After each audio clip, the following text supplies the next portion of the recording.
Hello and welcome to another Dungeons & Dragons session dramatization set in the world of Alter Aeon. Our protagonists are Kara the Warmage, Morden the Hexblade, Tess the Sorceress, and Sened the Favored Soul. I am Shadowfax, the Dungeon Master. Morden's Hex and Dark Companion both inflict curses on anyone affected by them. Each imposes several different penalties, but the one area where they intersect is saving throws. The -2 penalty from Morden's Hex stacks with the -2 penalty from his Dark Companion, for a total of -4. This will increase to -6 the next time Morden levels. You'll notice Kara taking advantage of this by utilizing spells that require saving throws against foes affected by Morden's curses, instead of using ranged touch attacks like her orb spells, despite her having taken a weapon focus feat in ranged touch attacks. In the last session, our heroes had ended the tirbana threat in Pelham. After receiving a generous reward for their efforts, Tess proclaimed that she really needed a drink. Pelham didn't have a tavern, but there was a tap room attached to the general store. The store's owner, Quan, had given up any pretense of running a business and was basically giving away liquor at this point to anyone who asked for it, albeit severely watered down. Kara, Morden, and Tess rested and talked among themselves for a few hours while Sened worked with the local cleric, Pilgrim Highgander, to locate and heal villagers. Juan was taking inventory of what was left of his shop, and Kara and Tess both offered to help him, but he said that he was fine doing it himself and that they should rest. It was getting late, so just when Kara, Morden, and Tess had decided to leave in search of Sened, Lady Emery Elizabeth entered the store. The newly appointed leader of Pelham was a tall, pale, blonde woman in her late 20s. She was still apparelled in the torn blue dress that Sened had found her in, and looked very tired. She briefly chatted with the storekeeper, and approached our heroes. Emery Elizabeth inquired of the group about where they came from and how they came to be in Pelham. Morden began an explanation, addressing her as Lady Pelham, and she visibly winced at the appellation. He began to apologize, but she interrupted, stating that he was correct, and that she needed to get used to being called that. Morden then stated that Chieftain Fortello of Barquisimeto had hired them to scout out the town. She was happy to hear that Fortello had dispatched them, as he and her family hadn't had a great relationship, and she was hoping to ask them for help rebuilding.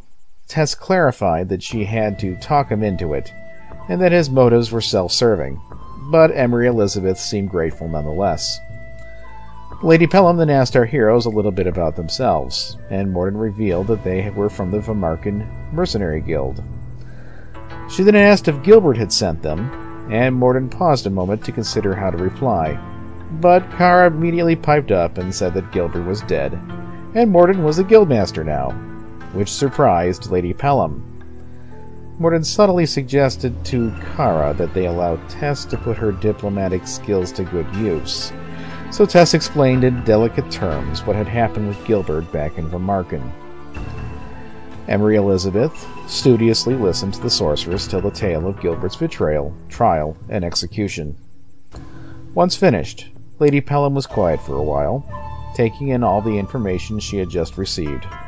She then politely, yet firmly, asked the group to stay put while she fetched her sister, and to not leave town. They promised to stay, and she left. While waiting for her to come back, Kara, Morden, and Tess once again talked among themselves. They were worried, and wondered why Lady Pelham wanted them to stay, and what she had planned for them.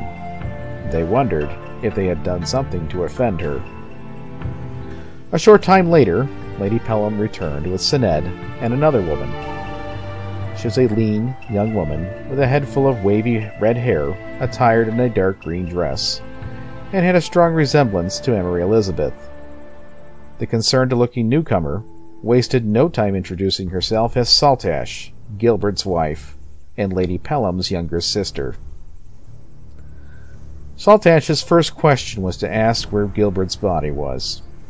Our heroes exchanged looks, knowing that his body had been left in the blue marshes for the wild beasts to devour, but being unwilling to break the news to his widow. Noting their hesitation, Saltash hurriedly then asked if they were sure that he was dead, to which all four of them answered in the affirmative. She then asked if they were absolutely sure, and, deciding that honesty was the best policy, Tess confirmed that yes, Gilbert was dead, and that she was the one who killed him. Saltash then turned to Emery Elizabeth and asked if it were true. Her sister replied that it was, as they didn't have any reason to lie. Upon hearing this, Saltash smiled, and her countenance brightened. She declared that she was finally free, and she and Emery Elizabeth embraced while our heroes looked on, confused. The sisters explained that Gilbert had been a friend of their father.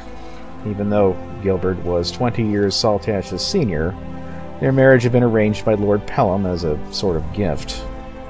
The sisters made it clear that their father had generally been good to them, so Saltash went along with it, and that they considered the arrangement to be a lapse in judgment.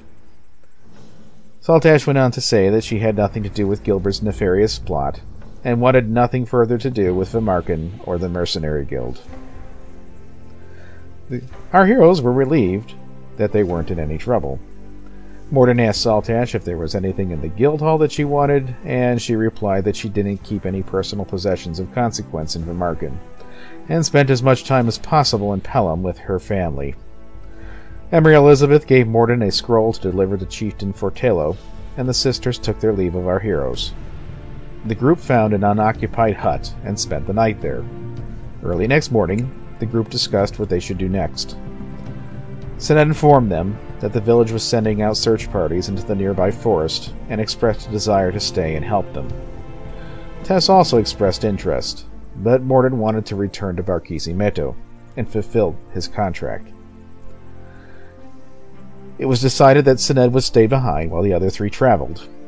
Morden promised Sinet to give him a cut of whatever they were able to sell off, and Sinet provided him directions to the restaurant they ate at and inn they had stayed in the last time they were there, so that they could find them again. Kara, Morden, and Tess immediately left town, heading north through the forest. It was warm and overcast, but there was very little wind. They reached the Pelham Cemetery late morning, and Tess spotted a trio of Pillywiggins sitting on a gravestone talking to each other.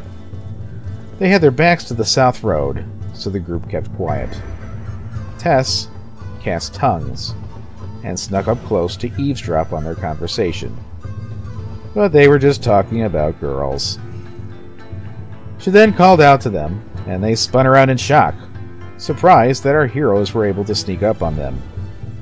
The Pillywiggins weren't aggressive, so our heroes bid them farewell and headed west through Campo Verde. While traversing the fields, our heroes were vigilant. They spotted some benign animals, but it wasn't until they were in sight of Barquisimeto near sunset that they found an imp. It was about a quarter-mile north of them, and it was jumping around in the tall grass, as if trying to catch something. Our heroes snuck up on it, but when they got close, the imp finally realized they were there, and it went invisible. Unable to find it again or discover what it was doing, the party then entered Barquisimeto.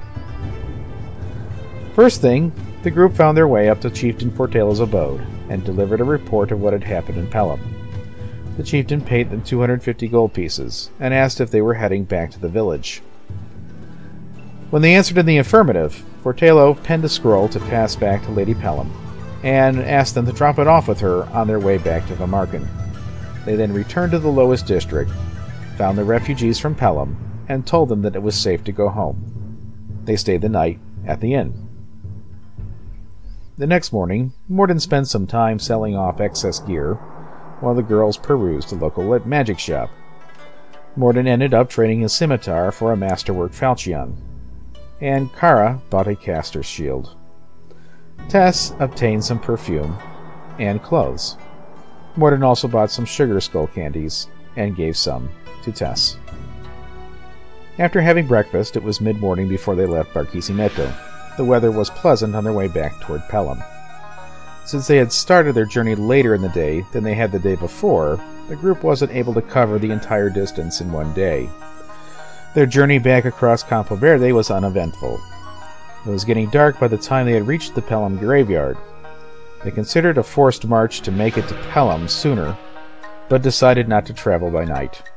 They once again camped near the cemetery and took turns keeping watch, but nothing bothered them. The next day was sunny and warm. The party broke camp early in the morning and headed south down the coastal road toward Pelham. On the way, Tess spotted something unusual in the ocean ahead of them. It looked like a sphere of seaweed that rose up out of the water and then sunk back under the waves about 50 feet from the shore. The party halted and watched. About 5 minutes later, it rose up and sunk back down again, this time further away from the shore.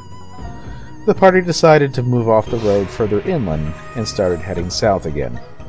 After a short while, Tess heard something behind them and turned back to see a female humanoid with sickly yellow skin.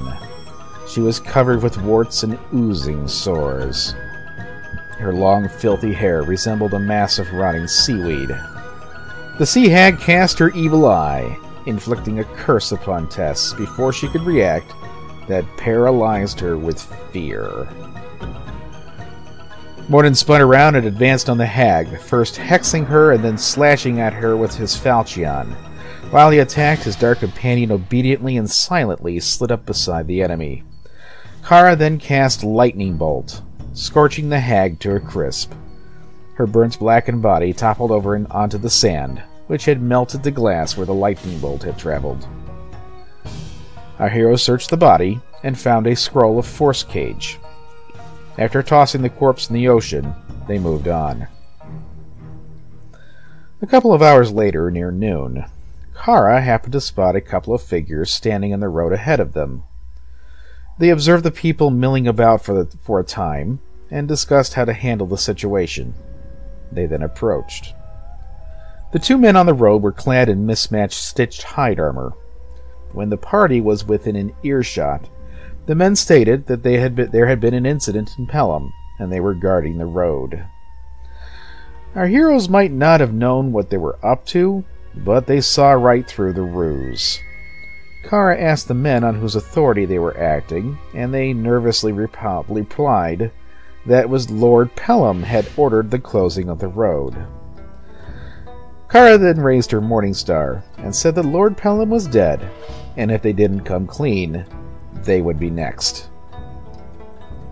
The bandits didn't reply, they just turned tail and ran into the forest. Our heroes chose not to pursue, and headed into Pelham. The village looked much better than the last time they had been there. There was still a lingering stink of rot, but the streets had been cleared of debris and some of the buildings had already been repaired. They went to Fort Margera and found Emery Elizabeth in the throne room. After giving her the scroll from Chieftain Fortello, Lady Pelham had a favor to ask of our heroes. She said that her father had made the village's farming prosperous by bringing in a few ankegs. The creatures kept the fields fertile, and they had been well trained, but without supervision the past several days, they had become feral and were harassing villagers. So far, no one had been seriously hurt, but since they lacked the resources to retrain them, the ankegs had to be put down. She told the group that she couldn't pay them, as she had already surrendered all of her family's portable wealth. But our heroes had compassion, and quickly agreed to help. Since the ankegs spent most of their time hiding underground, our heroes deduced that they would have to lure them out into the open. They had Lady Pelham order all the villagers to stay out of the canoa fields, and went to the livestock stable and purchased a few chickens, which they tied up at a grain bin on the south end of the fields. They then hid and waited. Hours went by. The chickens clucked and scratched at the ground. It rained a little, and the sun set. Unable to find a place to roost, the chickens tried to bed down, so party members took turns tugging on their ropes to keep the chickens up and active. They lit a torch and planted it in the ground near the chickens, and continued to wait. A couple hours after nightfall, their plan paid off. An Ankheg quietly burrowed up out of the ground and attempted to surreptitiously steal a bird, but our heroes were on it. Tess nailed it with her magic missile spell, while Morden rushed at it with his falchion. Once combat had begun, the other two appeared and joined the battle. Kara used Kelgor's firebolt, and Sinead hung back and healed Morden whenever an Ankheg managed to bite him. Working together, the group managed to efficiently take down the monsters, almost as quickly as they presented themselves. After the Ankhegs were dead, they headed back to the fort, found a couple of empty bedrooms, and went to sleep. And that is where our session ended. Please like the video and subscribe to our channel to continue following the story of our heroes. Transcripts of our Dungeons & Dragons sessions are available at www.lawful-evil.org/DND. If you enjoyed this and don't already play the game this is based on, you can explore the world of Alter Aeon for yourself by visiting www.alteraeon.com. Remember, the family that plays together stays together. Thanks for listening, and happy mudding, everybody. Alteraeon.com. That's ALTERAEON.com.